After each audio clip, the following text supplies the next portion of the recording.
Good, happy Tuesday evening. I'm Riley King, and welcome to the Riley King Newscast, right here on the Riley King Network. Let's begin. First up, we begin with COVID-19 updates. COVID-19 in New Hampshire, important information, latest data. Let's take a look at that right now.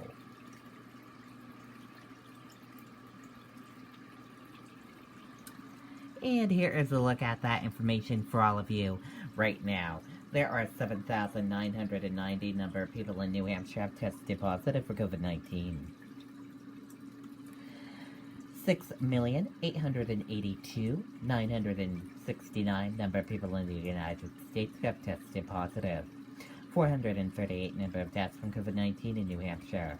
727 number of people have been hospitalized with COVID-19 in New Hampshire. And 477 number of deaths from COVID-19 in the United States. And let's take a look at this current map of New Hampshire where current cases of COVID-19 are. Manchester, 32. And let's take a look at this map of New Hampshire where total cases of COVID-19 are. Manchester, 26. And now let's take a look at these three charts here. Let's start with the first chart here. New cases each day in New Hampshire in the purple. Daily new positive COVID-19 cases. In the orange, new hospitalizations. And in the red are the deaths. Now let's take a look at this chart here. Current cases in the purple. Total current COVID-19 cases. And in the orange, current hospitalizations. Now let's take a look at this chart here. Total cases in the purple, total positive COVID-19 cases. In orange, total hospitalizations. Red, deaths, and blue recovered. Now let's take a look at this chart here. Age group of cases, female and male of cases, and risk information. Now let's take a look at this chart here. Infections, hospitalizations, and deaths. Now let's take a look at this chart here. Deaths, percent of New Hampshire population, race/ethnicity of cases, and hospitalizations. And a reminder, your common symptoms: fever, lack of smell, cough, chills, difficult breathing, nausea, vomiting, and diarrhea. How it spreads, and prevention tips. And be sure to stay with the Riley King Network for the latest of your COVID-19 information.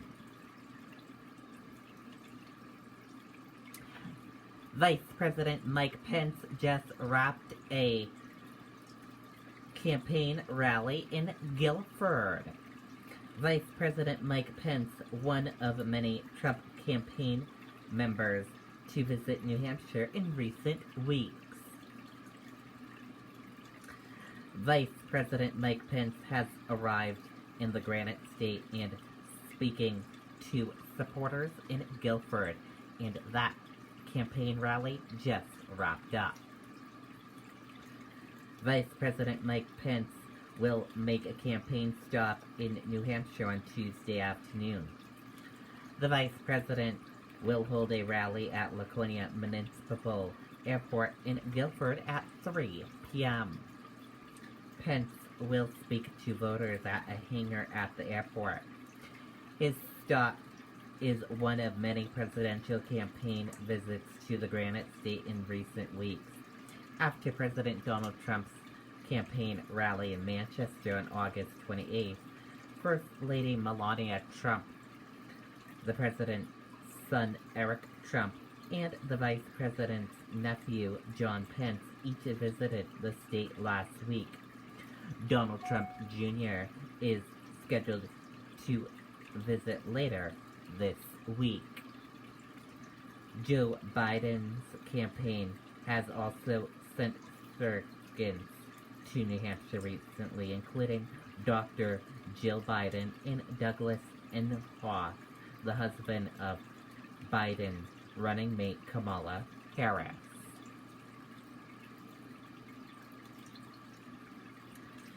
Physician joining Democrats attributes to luck the lack of COVID-19 cases related to Trump rally. Trump Pence criticized on pandemic response ahead of VP's rally.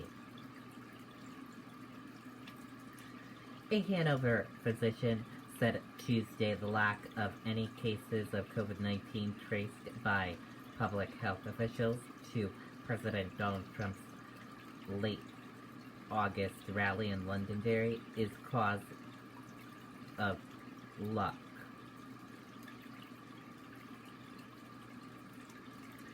Coastal communities keep watch for flooding as hurricane crunches in Atlantic. Hurricane Teddy is not expected to bring rain, but coastal flood warning in effect. Let's take a listen to that video from WMUR News 9, Ray Brewer.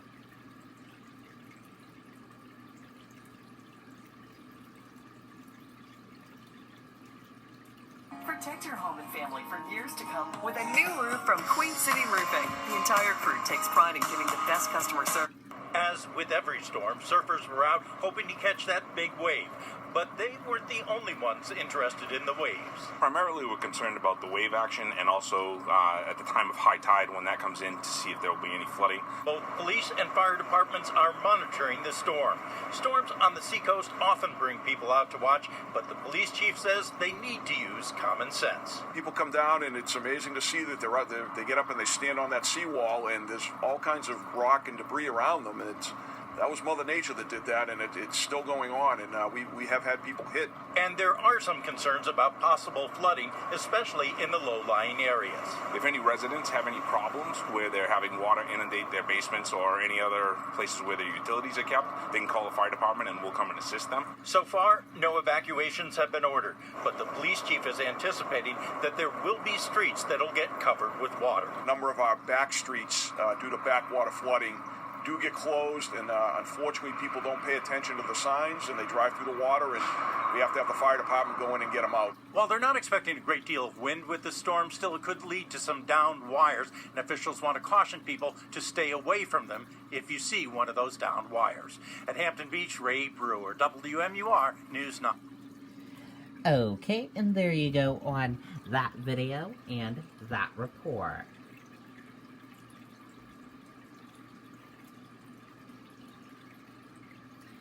Newmarket Junior/Senior High School pivots to remote learning after staffers' positive COVID-19 tests.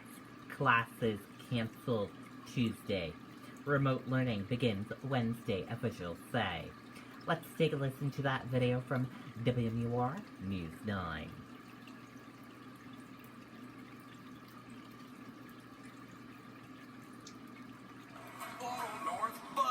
Cars. Used car values are at an all-time high. That means the car...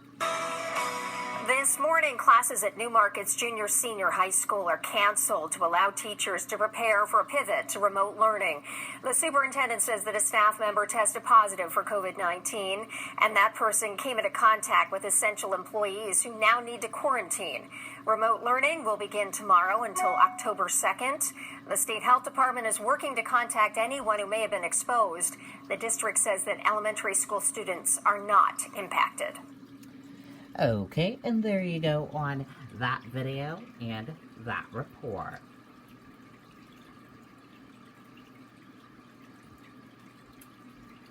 Take a look at these photos from this crash today in Manchester, New Hampshire.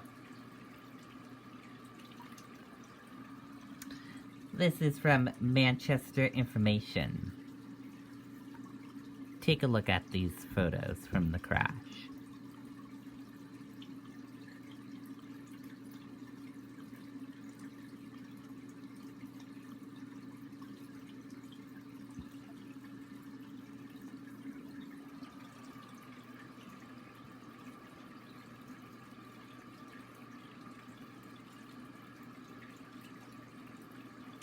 Car loses control, rolling over striking house, gas meter, and electric meter. Manchester Fire, AMR, and Manchester Police responded to a call for a vehicle into a house at 12:27 p.m. this afternoon. The driver traveling south on Brown Ave lost control and struck several items, including a curb, house, gas meter, electric meter, and several garden decorations. The car came to rest on a rock before striking another building near Coldwell and Brown Avenue. The driver of the car was medically evaluated and refused transport to the hospital. Fire crews migrated the hazardous and took gas level readings in the house to make sure it was safe. MPD issued a citation for the driver for unknown charges. Mayor Joyce Craig, take a look at these photos that she shared on her Facebook page today.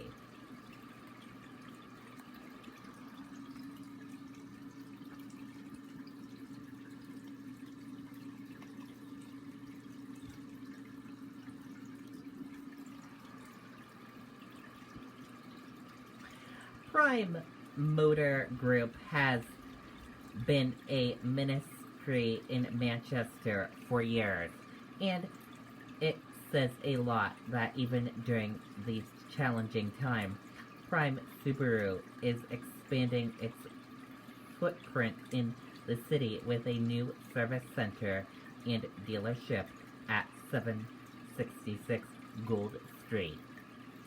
Thanks to everyone from Prime for your commitment to our community and for your generous 20,000 donation to YWCA New Hampshire.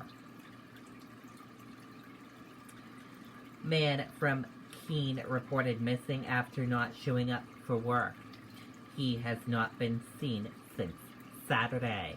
Let's take a listen to that video from WR News 9.